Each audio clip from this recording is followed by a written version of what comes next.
Howdy, folks. Some of you might know that I'm in the process of writing another book, as I mentioned a few times. It has to do with my walk that I did last year for freedom. Freedom flag right behind me here. And it's going to be along the lines of lessons learned. And as I walked, of course, I was seeing what I was seeing, the outside world, and enjoying all of that, being challenged by it. But there were also these thoughts that would come to me. And very often they would come to me as the result of a very nice day. Like typically if it was raining heavy or if it was just really windy, it's hard to focus on much else other than what I was doing. But in those really pleasant days, my thoughts would wander and I'd catch a hold of something. So this one day that I was walking from Moncton to Shediac, it was a very exciting day because it was the day that I was going to see the Atlantic water for the first time and prove to myself, even though I sort of knew it intellectually by that point that I could walk to the Atlantic waters, but it was going to be very real that all of a sudden, hey, I just walked from the Pacific waters to the Atlantic waters, so there was no denying that anymore. And this idea of the art of living came to me. At one time there was more talk of art, I think. A lot of things were seen as art when I was a kid, and maybe it's still called this, I don't know, but in school they had this thing called industrial art, which was mechanics and welding and woodworking and all that sort of thing. Typically I don't hear of that kind of work being considered art anymore. And even when I worked on ships, my job title was called an artificer. An artificer is one whose works in arts. You can see the word art right in there. And I'm wondering if it's because trades these days, the people in trades, they're called journeymen. See, at one time, you had your journeyman who was basically the apprentice or on his way to becoming a master. So the master was the objective, to become a master at your trade. I don't know of many masters anymore. They all call themselves journeymen. So maybe they're not artists until they become masters. I don't know. But why couldn't so many things be called art? I mean, art we often think of as the non-rational, the subjective, the creative side. But isn't that part of all of what we do? I mean, and also too, there's these two things going on within us. There's this subjective, objective. There's the creation. So couldn't art be just the process of turning the subjective into the objective? Building a house. We do some planning, we get plans, and we end up with a house. And then with that house, we have other ideas from that objective to then create more, or rather from that objective to create more objective. We want to design it like this, and so on.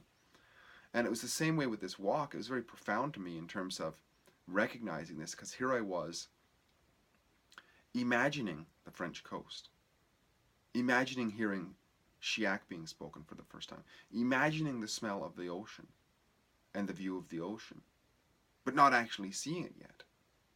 But in the process being very, very aware of that aspect, that creative aspect of me, or that potential within me to make the decisions mentally, the non-physical, the mental, right?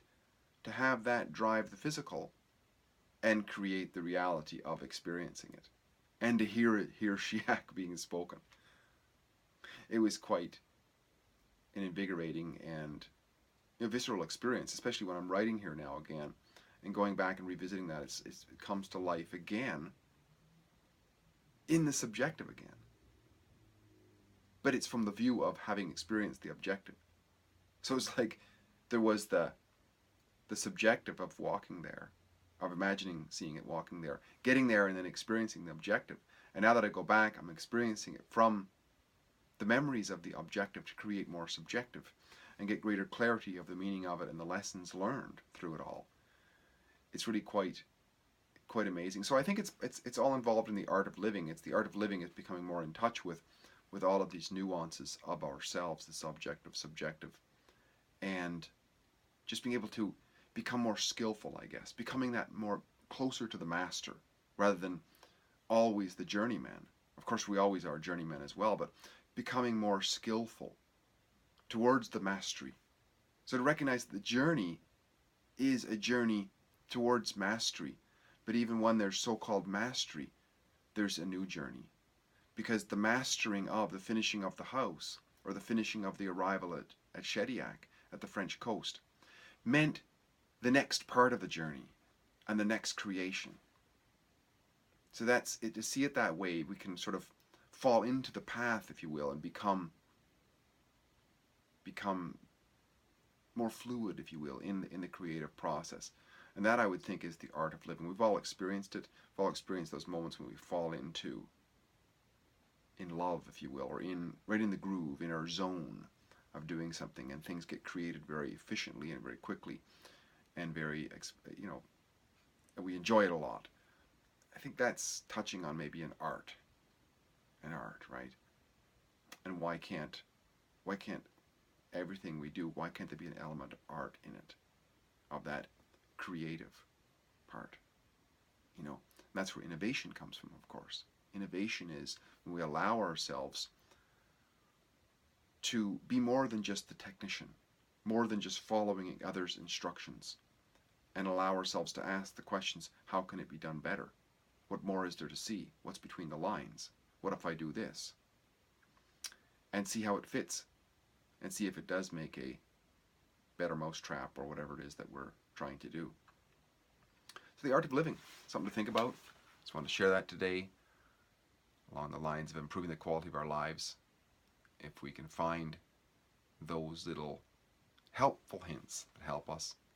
It's helped me in this moment in writing, coming across that note that I had made, The Art of Living. That's all it was a note that I had made while I was walking between Moncton and Shediac. And I just re-experienced it in a new subjective and fleshed something out that I could share with you here today. Steve here again, great talking. Talk again soon. Bye for now.